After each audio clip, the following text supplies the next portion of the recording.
بسم اللہ الرحمن الرحیم۔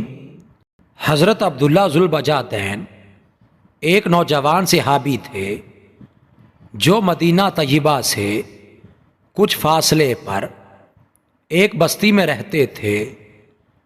دوستوں سے معلوم ہوا کہ مدینہ طیبہ میں ایک پیغمبر علیہ الصلاۃ والسلام تشریف لائے ہیں۔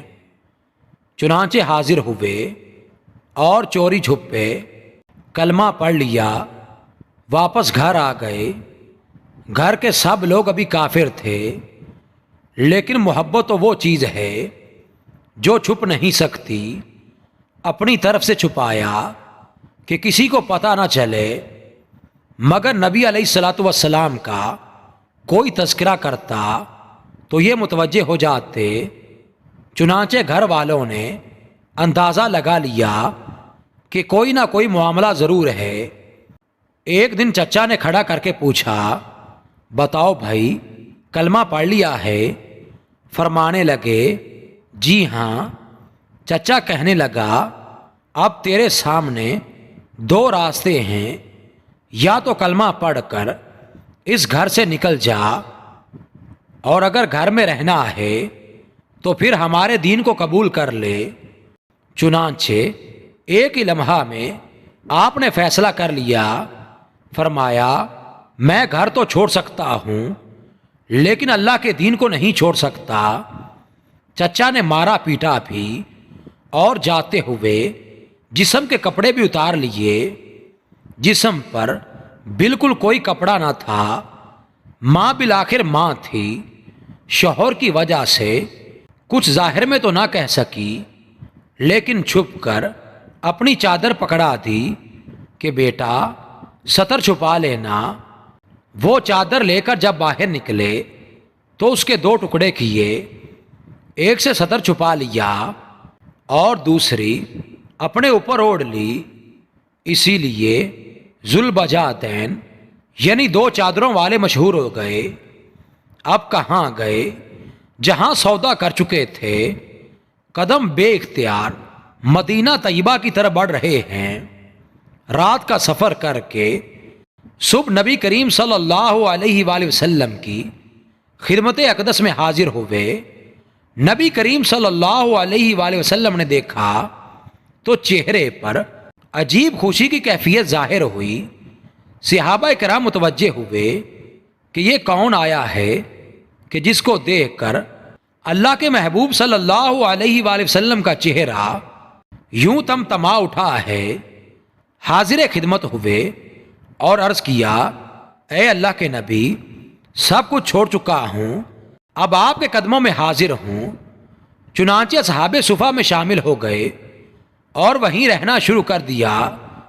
چونکہ قربانی بہت بڑی دی تھی، محبت الہی میں اپنا سب کچھ داؤ پر لگا دیا تھا، اس لیے اس کا بدلہ بھی ایسا ہی ملنا چاہیے تھا۔ کچھ عرصہ گزرا، نبی کریم صلی اللہ علیہ وآلہ وسلم ایک غزوہ میں تشریف لے گئے۔ حضرت عبداللہ ذوالبجاتین بھی آپ کے ساتھ تھے۔ راستے میں ایک جگہ پہنچے تو بخار ہو گیا۔ نبی کریم کو پتہ چلا تو آپ حضرت ابو بکر کو لے کر تشریف لائے۔ جب وہاں پہنچے تو حضرت عبداللہ ذوالبجاتین کے چند لمحات باقی تھے۔ نبی اکرم صلی اللہ علیہ وآلہ وسلم نے ان کے سر کو اپنی گود مبارکہ میں رکھ لیا۔ کتنے خوش نصیب صحابی ہیں جن کی نگاہیں چہرہ مصطفیٰ پر لگی ہوئی تھیں اور وہ اپنی زندگی کی آخری سانس لے رہے تھے۔ سبحان اللہ! گود مبارکہ میں ہی روح قفس انصری سے پرواز کر گئی۔ نبی کریم صلی اللہ علیہ وآلہ وسلم نے ارشاد فرمایا، ان کے کفن دفن کی تیاری کرو۔ آپ صلی اللہ علیہ وآلہ وسلم نے اپنی چادر بھجوائی اور فرمایا کہ عبداللہ کو اس چادر میں کفن دیا جائے گا۔ سبحان اللہ! واہ اللہ! تو بھی کتنا قدردان ہے کہ جس بدن کو تیری راہ میں ننگا کیا گیا تھا، آج اس بدن کو تو اپنے محبوب کی کملی سے چھپا رہا ہے۔ سبحان اللہ! سودا تو کر کے دیکھیں، پھر دیکھیں اللہ رب العزت کیسی قدردانی فرماتے ہیں۔ خود نبی اکرم صلی اللہ علیہ وآلہ وسلم نے ان کا جنازہ پڑھایا، پھر جنازہ لے کر قبرستان کی طرف چلے۔ شریعت کا مسئلہ یہ ہے کہ جو آدمی میت کا سب سے زیادہ قریبی ہو تو وہ قبر میں اس کو اتارنے کے لیے اترے۔ اس وقت ابو بکر اور عمر بھی کھڑے تھے۔